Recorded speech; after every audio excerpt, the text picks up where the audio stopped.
Hey guys, and welcome back to the Blue Podcast. Today with me, Tom, Heli, and Henry. How are you guys doing? Great. Yeah. Excited. Yep, not too bad at all. Yeah, looking forward to this one. Is that possibly because we have a big guest? I know you two are very much fans of Zealand. How you doing, mate? Hey, what's up? Hi, I'm Zealand. Thank you very much for coming on. By the way, I think Henry was a bit surprised when he reached out, or was it Heli that reached out, and you replied? So big, very much appreciated from you Yeah. there. Obviously, Yeah. you are what some might call a football manager legend. But do you want to tell us kind of what it is you do for our audience? Yeah, I made a bunch of tutorials about Football Manager. And then people liked them. So now my job seems to be playing Football Manager on like Twitch and making funny and or educational videos that usually revolve around Football Manager, but always seem to revolve around Football Manager, EAFC, or football, soccer of some kind, and people watch them, and that is essentially what I do every day. I just wear sweatpants, basically. Well, I mean, you're doing better than some of us were doing during COVID then, because I think some people weren't wearing pants. So it's a lot better. How do you think you kind of got started doing it? I mean, was there a moment when you kind of realized this is what you could do, or did you kind of always feel like that this was the right path for you? I mean, I don't think anybody. I'm 27. I mean, when I was a kid, yeah, I don't think YouTube existed. I mean, it did, but I think it was like Ray William Johnson and that sort of stuff. And I Hmm. actually didn't watch a lot of YouTube growing up. So it's just something I think that you start doing, and then you realize how much you like doing it, and you kind of move on from there. Basically, you start to do it, and then you realize you like it, and then you find something else to do in this space, and then you like that more, and you're like, okay, you just kind of keep pushing. It's like it's a daily existence almost. But this wasn't something that I was like, yeah, man, I'm going to play Football Manager as my job when I'm an adult. Yeah, that wasn't exactly how it went down, but it's how it's ended up, and I really can't complain about that. Well, also, Zealand, you say how Football Manager's been like your main source of content, but also recently you've been uploading more videos outside of Football Manager, such as your beginner's guide to Saudi League, and also where you went to the Faroe Islands to watch a game in the Europa Conference League. So how would you say the transition came about? Was it like you wanted to focus more on the playing side, like offline?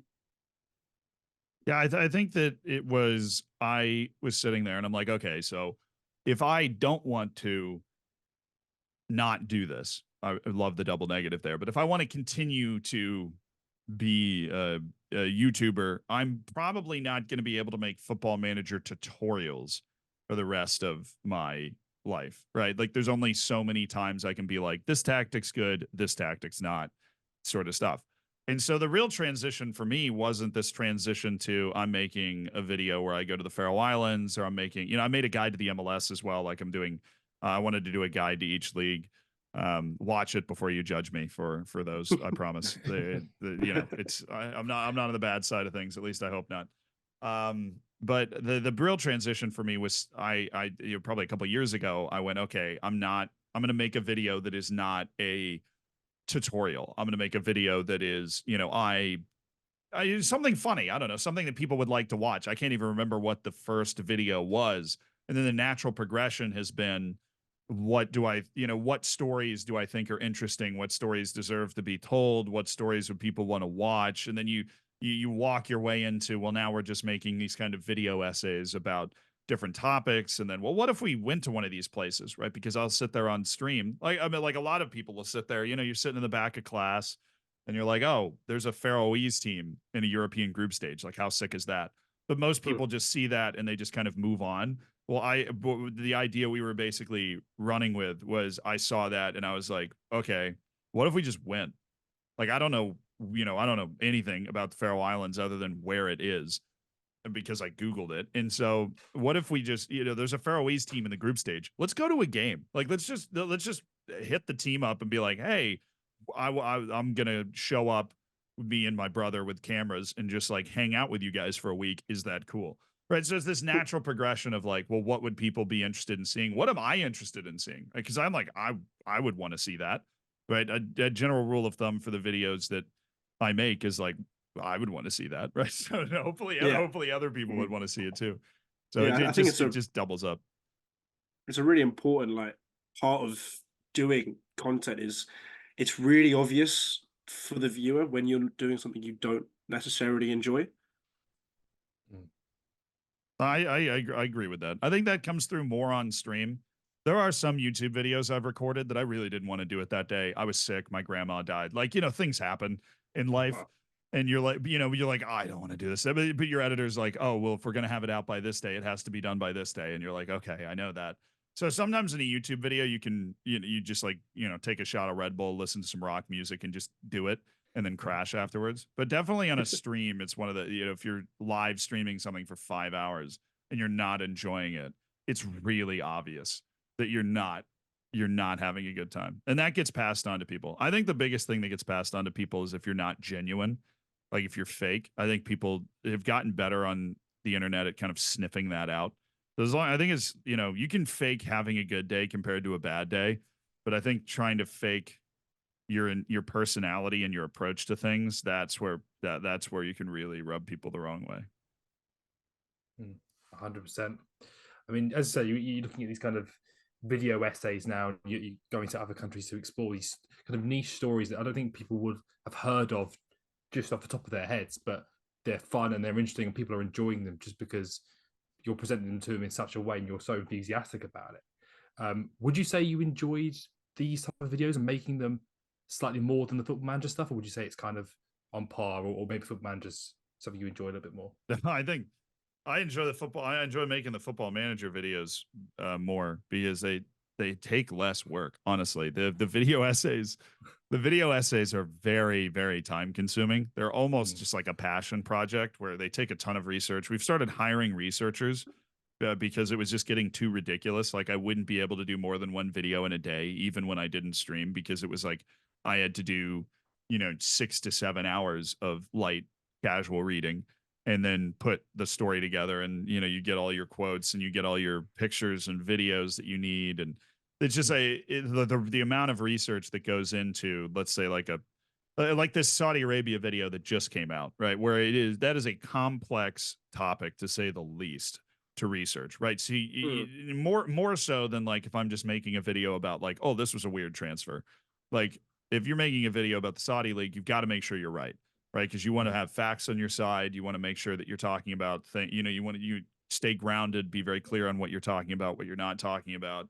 And it's 18 minutes, right? In an 18-minute video like that, there were about 20 pages of research and scripts that we kind of went through and articles that we were reading. And there's a lot that goes behind that. And then when you watch it on YouTube, it's kind of this, you've distilled all of that information down into like the hardest hitting 18 minutes you can possibly have. So I think one of the best things maybe we do is that the video essays feel a lot more casual than they actually are to put together, because they're kind of chaotic behind the scenes to be like, no, we should include this. Why did you say this? Why? Oh, we forgot this research paper. Damn it. Like you got to come back and do it again. Yeah. But they're worth it sometimes, because some of them have been very impactful and like helpful for people. Fair enough. Yep.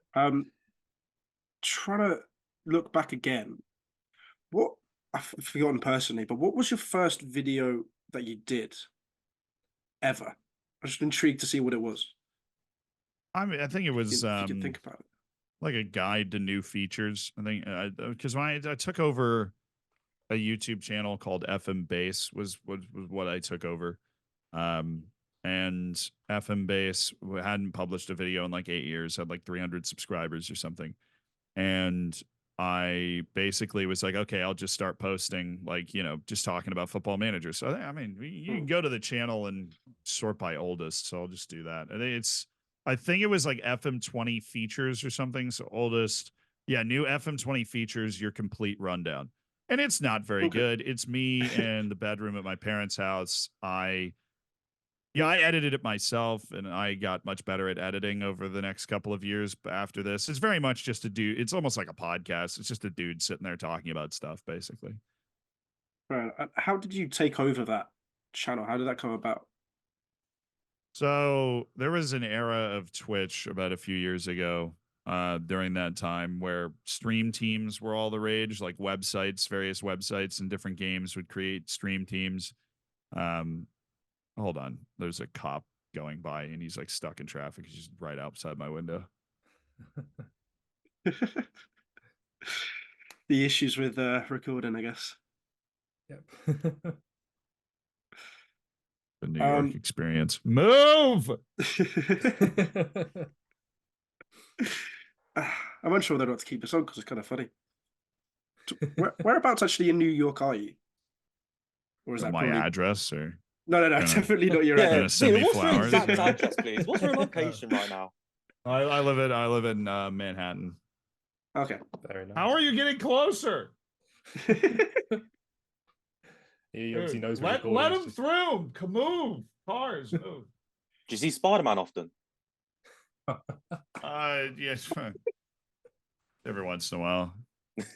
You know, he'll like drop down in the window. I'll make out with him in the rain, and then he goes on. You know, does his thing. That's, Yeah, that's Oh, that's me and cute. Zendaya That's really, very me and cute. Zendaya really at odds. Well, actually, that was Toby Maguire was the one that did that scene. I might be too old for you guys. Oh, No. no. It's not too No, old. no. No. No. Okay. I mean, to be fair, Old- I'm only old 4 souls. years younger than you, so Yeah, may not fair. look it, Toby Maguire was my Spider-Man when I was a kid. yeah.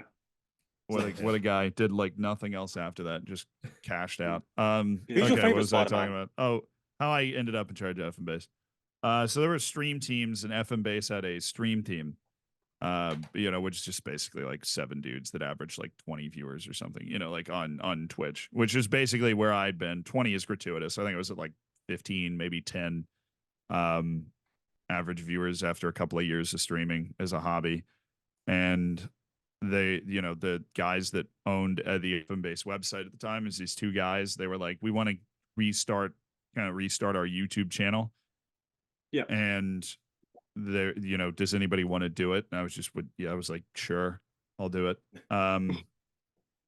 And that was it. They basically just gave me the login, and they were like, yeah, the channel wasn't monetized or anything, so there was no talk about like how do we divide the money. It was you know, they had about 300 subscribers because they'd posted a video, you know, of like the first time the 3D match engine was a thing, and that got a bunch of views, but nothing else on their channel. You know, they'd posted some weird gameplay videos like 7 years earlier. But they basically just gave me the channel, and they were like, do whatever. You know, there was no guidance or like you need to post this much or anything. They just went, sure, you do it. And so I took it and just started posting on it. And it was pretty quick. It was pretty quick. Like the 10th video we ever released has 110,000 views. So it was rather abrupt, and like fairly quickly I started to figure out what people like to watch, what people didn't like to watch. Like the 13th video we did, lucky number, got 200,000 views, or at least has 200,000 views now. 13th So it was very like, it was very quick. We learned, you know, I was making the thumbnails, I was editing the videos. It was a weird time, but it was a time where things kind of like blow up, and it's a very electric time. Anybody that is in content creations probably had this experience where there's just this, you cross this like bridge where all of a sudden you're like a content creator and you start to get hooked on it, and you're like, what can I do here that's going to make sense, right? And then we brought in a guy to do the thumbnails, and we brought in a guy to edit, not in that order. We brought in a guy to edit, then brought in a guy to do the thumbnails, and then all of us, you know, it just starts going, and you're like, all right, this is wild. It's kind of getting out of control. But you enjoy the ride. Yeah, it was very quick. And then the FM Base stream team ended probably like 7 months after that happened. Like it just blew up. Like somebody had a disagreement with somebody else, and everybody got mad. And they didn't want me to leave the YouTube. Little did they know, I wasn't going to leave the YouTube. This was what I was doing now. But they were like, we'll give you all of the money from the YouTube, and you have complete control over the channel and everything. Just stay. And I'm like, okay, cool. Wow. You know, basically that was like the negotiation. And then, you know, a couple months later, I just changed the channel's name to Zealand, and for like a year after that, I think I included the F and base thing in the description. But honestly, it was very clear to me at that point that this is what I wanted to do, and that it was going to be like a Zealand channel, Hmm. and then we just ran with it from there. Fair enough. Yeah, I mean, from what you've said, I think kind of what we're doing at the Blue Podcast is a little bit in reverse. We're actually building the team before we necessarily blow up, as in we have people involved now, editors, basically all from our university, editors, thumbnail makers, stuff like that. But is there something in your journey so far that maybe you wish you'd done differently, or yeah, basically if you wish you'd done differently or wish you had done? I mean, the honest answer is I wish that I'd gotten really good at a game that wasn't Football Manager. Like, to be completely honest with you, like I think that with Football Manager and with what we've been able to do the last 3 years, like I think we've done a good job. Like, we've certainly not done everything perfectly. We've like released some stupid videos, or some videos that just didn't do well and all that. But I think the biggest thing is that Football Manager just didn't really have a creator space before I showed up. Like, it did, but there's a ton of people that play FM, and not a lot of those people watch Football Manager oriented stuff. And so I think it's probably, like, when I talk to other content creators, right, in other spaces, right, because I at some point a couple of years ago, right, crossed this threshold to where I get invited to like content creator stuff, right, like Twitch cons and summits and whatever. And so I meet all of these other people, and they're like, well, why do you not play a different game? And I'm like, well, I'm just addicted to Football Manager. So if I would change something, I would addict myself to a different game that more people watched, would be the short answer. Because people are like, well, how do you make a career out of making content in Football Manager? And I'm like, dude, there are literally like 5 of us. There are like 5 people whose full-time job is making videos that mostly have to do with Football Manager. So I would highly recommend playing a different game first. But I also think Football Manager has huge potential because so many people play it, and I think that I'm also never going to not be playing it. So as long as I make that my job, it's okay. Yeah, I mean, as someone who plays it a lot, and as someone who's also played the other kind of football, I'm a football addict at this point, but who plays the other kind of football-based game in FIFA or FM now, EAFC now, it's just so much better. The quality of it, you don't have the fancy graphics. Yeah, I get that, and certain people enjoy playing it like that. But as a game that's enjoyable and that you can actually get yourself addicted to and invested in, it's just levels above as a kind of well-made game, in my opinion. Oh, right. So, Zealand, basically, me and my classmates had a big debate about this before. Do you think, like, just like enjoyment-wise, FM is getting better or worse? I think last year it was worse, and this year it's better. Really? I think that Football Manager, the experience you have with Football Manager also changes the better you get at it, which means like the more you play it. So the more you play Football Manager, there's definitely like your experience changes. Like, if you play Football Manager for 10,000 hours, you don't do the press conferences anymore. You click through everything really quickly because you already know like what all the dialogue options are. And that is like, it's different than the first time you went in and you found a wonder kid and you thought it was the coolest thing ever, and you didn't really know how scouting worked and you didn't really know how tactics worked. So I think because Football Manager, essentially, if you boil it down, is like a sandbox video game where you make your own adventure. I think the types of adventures that you make for yourself change as the game progresses, right? Like, I think the types of adventures you make for yourself change as you progress in the game. So is Football Manager getting more enjoyable? I think it's just Football Manager is a game where sometimes you sit there and you're like, I really want to play Football Manager, but I don't want to start.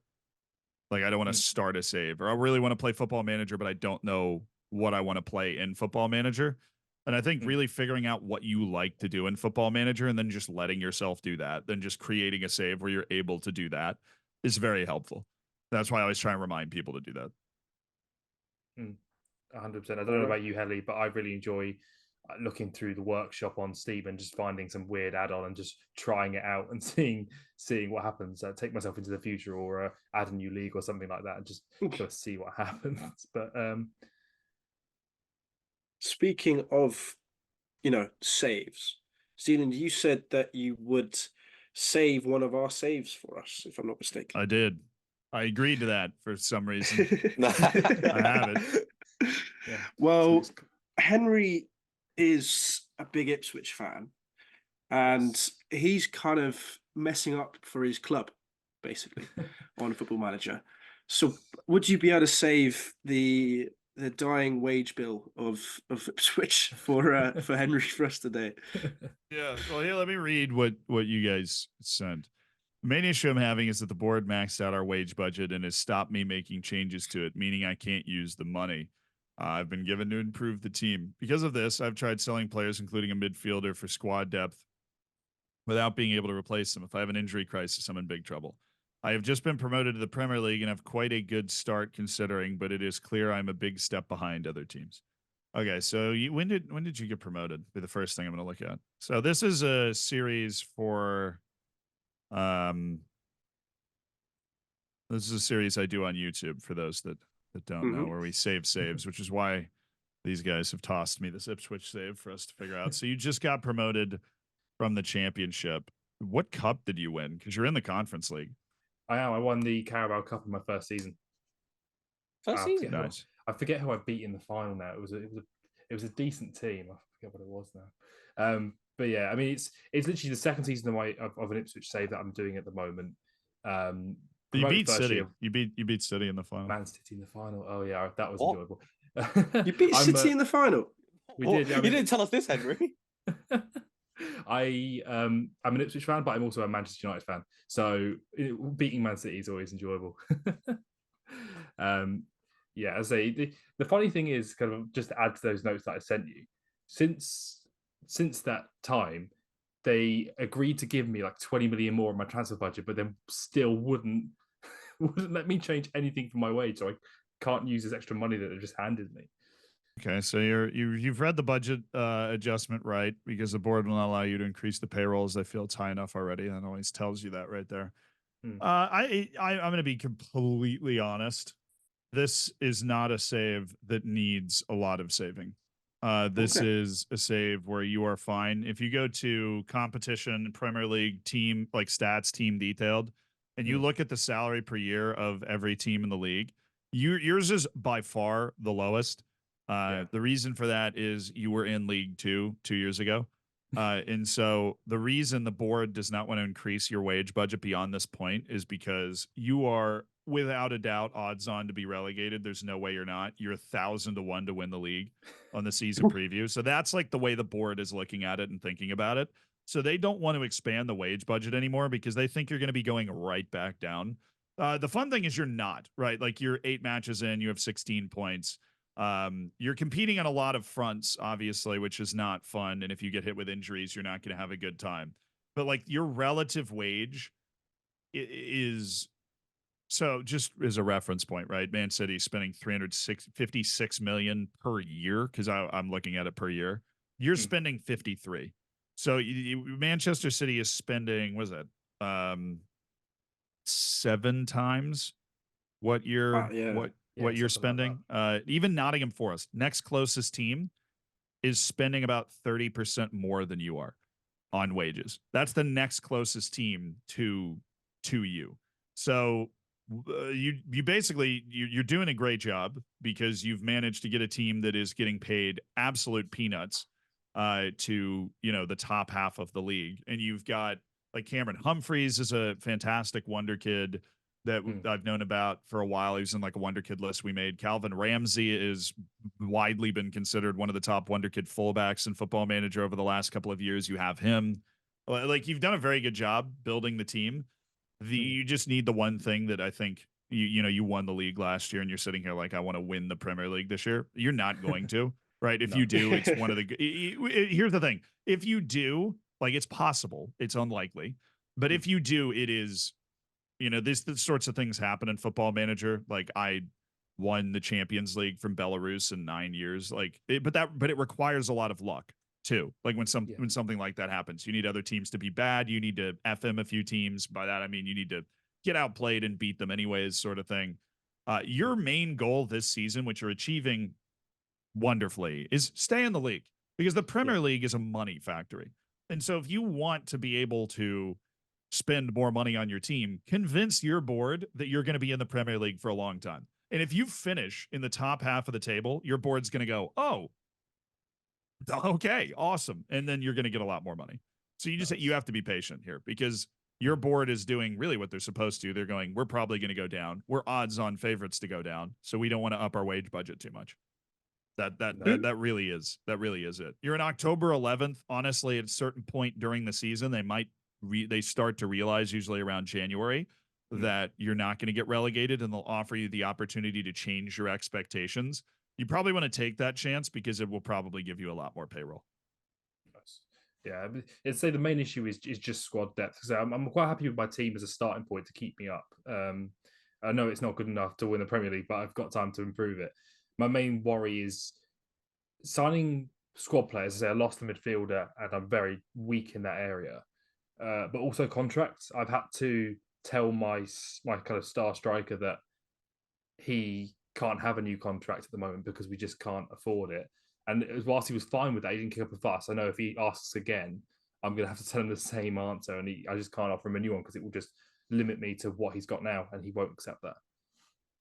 Yeah, no, this is the time that you want to use that answer. Like, that dialogue option's in the game for this time, where you don't have the money. You do not have the money to pay him a wage, and he'll recognize that. And if he's a particularly moody guy, he won't.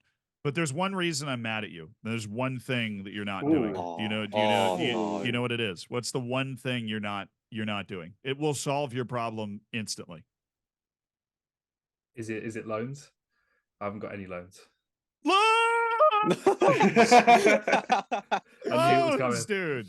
That's the only way to get players for free. And I hate to break it to you, but that's basically the only way you're going to add depth, is signing guys for free, right? Like, you create a scouting, what do they even call it these days? Recruitment focus, looking for loan available players.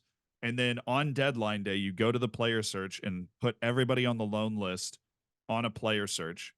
Maybe you have a bunch of shortlisted players that are on the loan list at this point, and you look down that list and find players. And especially on deadline day, if they're on the loan list, it is likely that they will be available entirely for free, because they want them to go somewhere and get some playing time.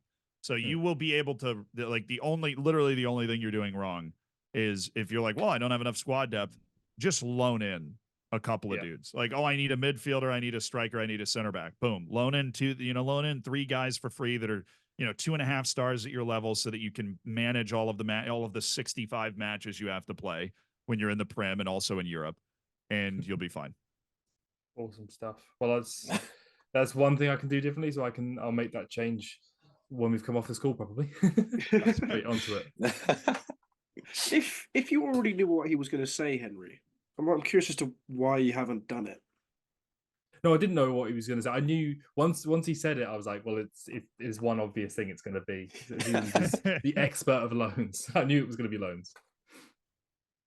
Yeah, I mean, let's be honest. I've turned loans into a meme because they're easy to forget about. You get so in this mindset of, like, who can I sign? Who can I sign? Who can I sign? And I'm like, you can rent these guys. Like, any time you get promoted ever, you should max out the number of loans you're able to have, because they help you get through promotions. You just steal reserve players from the top teams in the league, and all of a sudden you're good.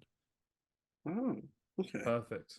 Well, Henry, you better be doing that for later. Please do. Yes. I'll have to give the audience an update at some point and see how. Yeah, we need an update in the future.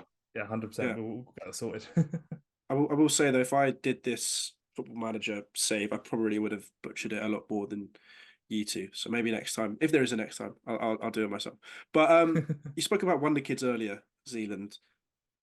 Who is currently your, like, let's say, top 3 and why? or so what? Top three and what would you say? And why? Wonder No, Kids, top I three meant Wonder like Kids. so top three Wonder Kids, just as like any definition I want to use for Wonder Kids. Let's say, I don't know. I can't think of a criteria. As in, let's say you're in championship, looking for a promotion, not a huge wage budget, but hoping to either be challenged for promotion for the next couple of seasons or getting promoted. Okay, What's so the- these what are you looking at there? specifically people that you would like want to sign in a Football Manager save. You're saying? Yes, yeah. Okay. Well, I have a best hidden Wonder Kids list that's probably best for that. Let me Okay. pop that open because there's one guy that is far and away the guy that you'd want to sign in that situation. His name is Sverre Halseth Nippon. He plays for Rosenborg in Norway. He's 16. But he already has like fringe Premier League ability, and his potential ability is like on the top end is like Mo Salah. On the bottom end, you're looking at like, still a good Premier League player. Mm. He's somebody that stands out just kind of right away as everybody that you talk to, everybody that's written reports on Sverre Halseth Nippon, Nypan. Everybody just agrees that he's just a very good player that does not belong in the Norwegian league. Well, I mean, like he belongs there, but he is going to get snatched up quickly because he's 16 and it's kind of the way people used to talk about Jude Bellingham. I'm not saying this kid's going to get that good, but Yeah. where he was playing at Birmingham City and you're like, yeah, this kid's 16, but he's already kind of bossing everything that's going on. There's also a kid in Venezuela named David Martinez who plays at Monagas that is unnecessary, like unusually talented for somebody that's in the Venezuelan league. So if you're trying to, like, if you're playing a Football Manager save, or if you just want to know names of a couple of obscure players that are going to become like important players in top 5 leagues in the future, David Martinez is somebody that if you're in the championship, you're like, oh hell yeah, I'm gonna go get him. Also, going to the Venezuelan league, it's like shopping at the Dollar General. Like it's a very easy purchase to make signing a guy from the Venezuelan league. So there's not a big risk. The most fun one though, you wanted 3, is Nestori Irinkunda. He's an Australian guy at Adelaide United. I think somebody just signed him though. I don't He think just went to he's, Bayern. Yeah, I was about to say, wasn't it yeah. Bayern? Yeah. I don't know I if think it's been Bayern Munich just put in signed data. him, but he can't move yet because he's not 18. But Bayern Munich signed him. He reminds me a lot of young Alphonso Davies. He doesn't play the same position, but he's this type of player that's really, really exciting. Scores his highlight tape at 17 years old is like world class. Like the bangers that this kid is scoring in the Australian league. The only reason he doesn't get more hype, the only reason he's not, people aren't going, wow, this kid's incredible. Like if he was doing this in League One, people would think he was one of the best wonder kids in the world. Like no question. But it's because he's doing it in Australia. And it was the same with Alphonso Davies, where he was like, yeah, but he's at Vancouver. You're like, he's doing this in MLS. So how much do we really care? It's like, no, this kid is 16, 17 years old, dominating, fully grown, solid athletes. Like the Australian national team made up of not a small amount of players from the A-League made the knockouts at the World Cup. So these guys are not pushovers, right? And Irinkunda he's very, he's like explosive and flair filled and just awesome, just super fun. Like at the worst case scenario, he's going to end up with a mixtape like Hatem Ben Arfa, where he just has like, a couple of just, goals that you will not forget. It is what he's going to end up with. Whether he becomes like the star player at Bayern or not, who knows? That's a really high level to have to reach. But regardless of what happens, he might just end up at like Southampton, just scoring outrage, like 3 or 4 just absurd goals a season, just because that's who he is. Fair enough. He's a very exciting player. I mean, we've seen a lot of players going to come through Football Manager now, and people love them in the saves. And you get a few that are like, you end up saying, oh, but he was in the Football Manager as a wonder kid. Now he's amazing. And you get a few that are like, oh, I never heard of him. He was fun back when I played in the past. Would you say there's a strong correlation between Football Manager and real life in terms of whether or not wonder kids actually make it? Yeah, I mean, I think that Football Manager does a very good job of scouting. in the sense that they, if you think about the logistical effort, the logistics involved in scouting nearly 500,000 people every year. I'm glad I'm not in charge of it. Now, granted, the level of the scouting, right, it fluctuates. Like I know some of the guys that are scouts for Football Manager, and it's no knock on them, but it's not like all of them are Continental Pro level scouts. They're just kind of dudes that they're given guidelines and they go out and watch them play. But even though they're not the best scout, not everybody's the best scout in the world. And to be perfectly honest, you're not going to be able to scout 500,000 players with the best scouts in the world, right? There's only so many like super high level scouts. So what the advantage Football Manager has is that they are able to scout so many people. And sometimes with a player like Nestori Irankunda or Sverri Halseth Nippon, like if you're sending people just to watch matches, these people are basically just really educated fans, like these people that are scouting for Football Manager. But if you're a really educated fan and you just go watch a match where a 16-year-old's like the best player, well, you're going to be the first person sounding the alarm on like, guys, this guy he's good. Like, hey, everyone, look at this guy. He's clear. I remember it happened. There was like a kid in the Uzbek league, and whoever's scouting Uzbekistan for Football Manager must have just been at the game. And they're like, hey, this kid is, 17 and he looks really, really good. And all of a sudden, I can't remember his name. We loved him for a couple of years. He's there, but then that kid flamed out. He moved to the Russian league. It didn't work out. And you always wonder what happens in those situations, but there are a lot of factors that, Jasser Yelaladinov, that was his name. Took me a sec. There's always so many factors. Like maybe he got homesick. Maybe the team that he went to play for in Russia, just like the environment wasn't good. Maybe he didn't get the right amount of playing time. So I'm not saying he didn't have great potential at some point, but Football Manager's advantage is they just get eyes on more players than anybody. There's no other organization in the world that puts eyeballs on more players than Football Manager. And so the people that are obviously just good, they're able to find before anybody else, especially when they're in Venezuela and Australia, right? Where they're a bit out of the way, where if you're in the bubble of like, I am just watching the Prem, you don't hear about these guys, right? And honestly, a lot of Premier League clubs, I think, fail where teams like Bayern Munich succeed, in that Premier League clubs seem to need proof that a player can play at a certain level before they sign him. Like Football Manager told you that Moises Caicedo was good.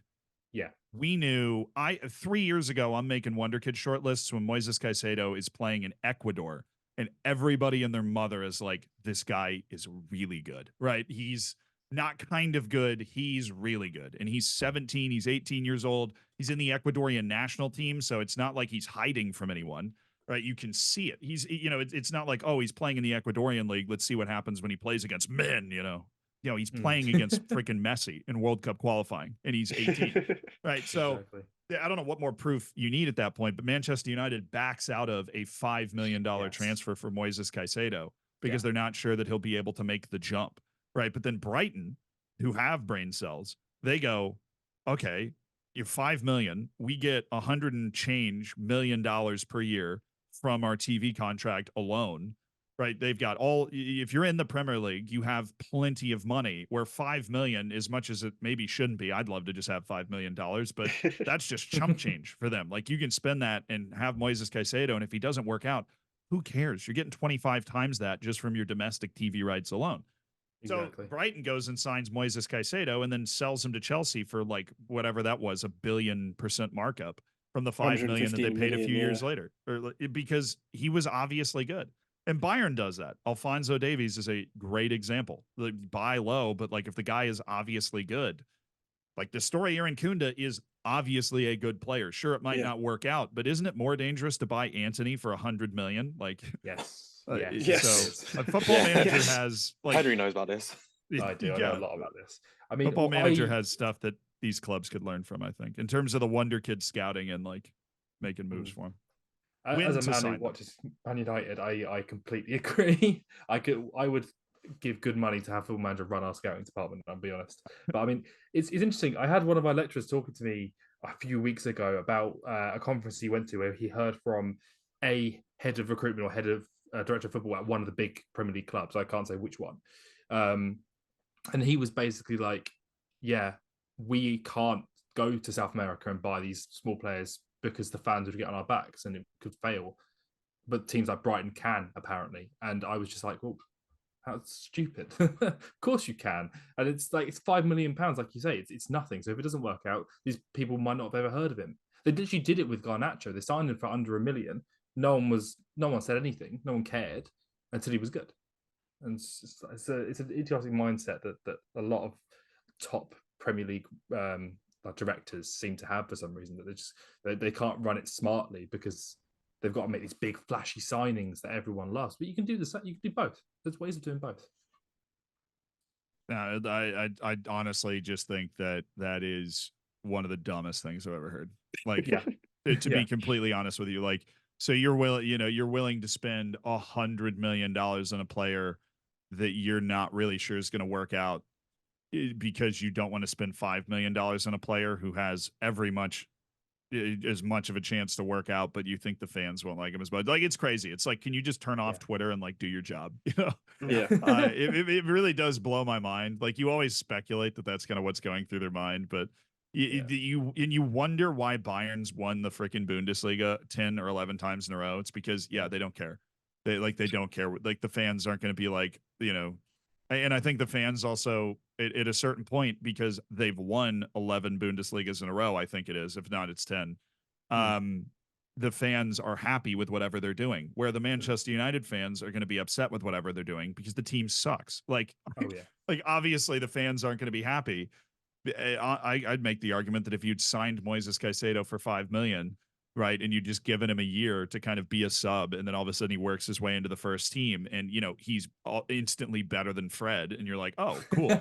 I know Fred's not there anymore, but like in that era, I agree. is when he would have been there. Mindset. Like, you sign these players and just you be honest, just be like, yeah, we think this guy has great potential, right? He's already playing in the Ecuadorian national team at 18. He's lighting it up in that league. We want to give him a chance to play here. And at the very least, like, what's the worst case? What are you going to not be able to sell Moises Caicedo for $5 million in a couple of years? Like, it's crazy.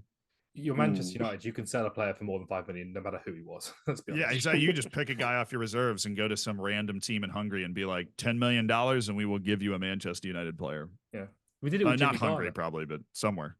We did it with Saudi Jimmy Arabia, Garner, certainly. to Everton for like 10 million, just out of nowhere. So it's very easy. Right. Also, Zealand, one final thing from me anyway. So you go to all these trips around the world, documenting football, but out of everywhere you've been, what would you say is the best place you've been, and what would you say is probably like one of the least enjoyable experiences you've been on?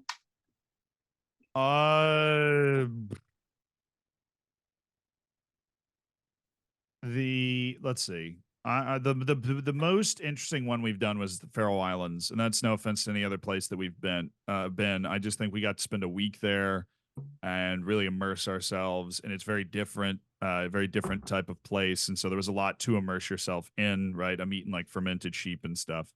It was really kind of a special experience. It was the first time we'd done something like that, filmed something like that, something so long form.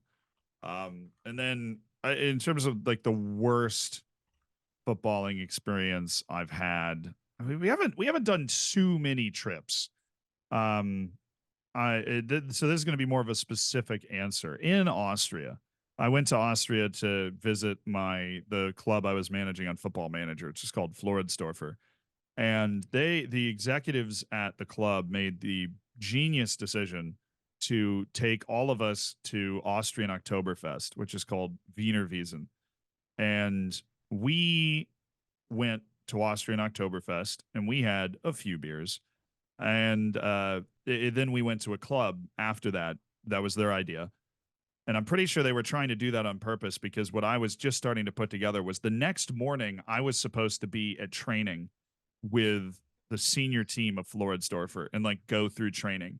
And I showed up so destructively hungover for that training that I made those guys look, I mean, they're obviously already way better than me. I made those guys look like superheroes. So I think it was a strategic move by the executives at Floridsdorfer to get us absolutely smashed the night before. Because we're like, I've never been to an Oktoberfest before. This is awesome. I'm in Lederhosen. I'm going to live it up. And they were like, yeah, we're going to a club. And I'm like, I thought we were going home, but here we go. And so, yeah, I'd like get home at 6 a.m., wake up at 9, go to training. Like, okay, it was wicked. So the worst experience I've had was that training because No. I was utterly miserable, like just incredibly miserable going through that whole process. And then I got back to the hotel, ordered Austrian Five Guys, and didn't move for the rest of the day after the training was Fair over. enough. So that was the worst experience I've had on any of the trips. Was that no? One of the best was the Oktoberfest. One of the worst was the morning Morning. after when I had to go train. That's a very good answer. One last thing I want to ask you is, I was asking the guys about this. Do you actually support a football club? No, not really. Which is No. such a foreign I thought so, concept yeah. to so many people. But I didn't grow up with one. I'm a homer. I don't like picking a team to root. I feel like a bandwagon fan. I also I'm kind of a lazy fan. I'm like, I grew up in Tampa. I support Tampa's like sports teams and American sports. And I went to the University of Virginia, so college sports are big over here. So I support Virginia sports. And that's basically it. Like I haven't adopted a new team. A lot of kids my age would pick their Premier League team in like 4th or 5th grade. Everybody would have conversations. And they're like, "Yeah, I'm going with like Arsenal. I'm going with Chelsea." Okay. I was learning about the Premier League through FIFA at that time, and I went with Sunderland, which went super well. Like I picked them as like the team I was going to root for. So I was never like a huge Sunderland fan, but I always like hope they do well because when I was in 4th grade, I was talking a bunch of trash about how we weren't going to get relegated or whatever. Yeah. So, but no, I don't have a club. No, I honestly kind of like it that way. Like, I already have so much sports in my life that I don't have another like thing that I have to watch every single game of, and I get to make fun of everybody. So like, if I want to make a funny tweet about Tottenham, I can. If I want to make fun of United, I can't. Like, there's I actually had somebody got really mad at me one time. They were like, "It's so annoying. You can like make fun of us, but we can't, make fun of you because you don't have a club." Like, they're like used to being able to counter punch like if you have a club. But then my answer to that was like, dude, I'm from the U.S. I root for the U.S. national team. I feel like that's probably the easiest national team to clown on the planet. Like, it's fine. America and a bag of chips. But I don't have a club, and I know that's so strange to other people. But I just teams I'm fans of. I was brought up in those teams, and I just feel weird adopting a team. And now I would be a bandwagon no matter what I picked, right? Like I've been making content around it this many years. If I just came out tomorrow and I'm like, I'm a Tottenham fan, everybody'd be like, no, you're not. Like, people know at this point. It wouldn't stick. Yeah. I mean, interestingly, you are actually the second guest in a row to I was gonna mention, not be a football fan. Like, if Well, I'm I mean, not I'll take exception to that sentence. I watch, I would classify myself as a strong football fan. No. I just, I'm not, I phrased don't that have terribly. home and away Barnsley is not my Twitter bio. Fair enough. Well, thank you very much, Zealand, for coming on. Can you just let all of our viewers know how they can find you? Yeah, just type in Zealand YouTube, and stuff will just start coming up. Honestly, hopefully I end up on like your TikTok feed at some point, and you'll just be like, "Oh, I remember that forehead." But yeah, no, I'm on. We've expanded to more short form content recently, so I'm doing like Instagram and TikTok stuff now. It's wild and crazy world we live in. Hanging out with all the like breakdancing 18-year-olds on TikTok. It's a fantastic time. Yeah. Well, thank you very much, Ian, for coming on. Thank you, Henry and Heli, as always. I've just realised my camera turned off. I'll put that back on. I have no idea when that stopped, but oh well. Thank you very much, guys, for watching. Luckily, we record the Zoom, and see you guys next week for another podcast. Cheers. Cheers, everyone. Bye. Bye.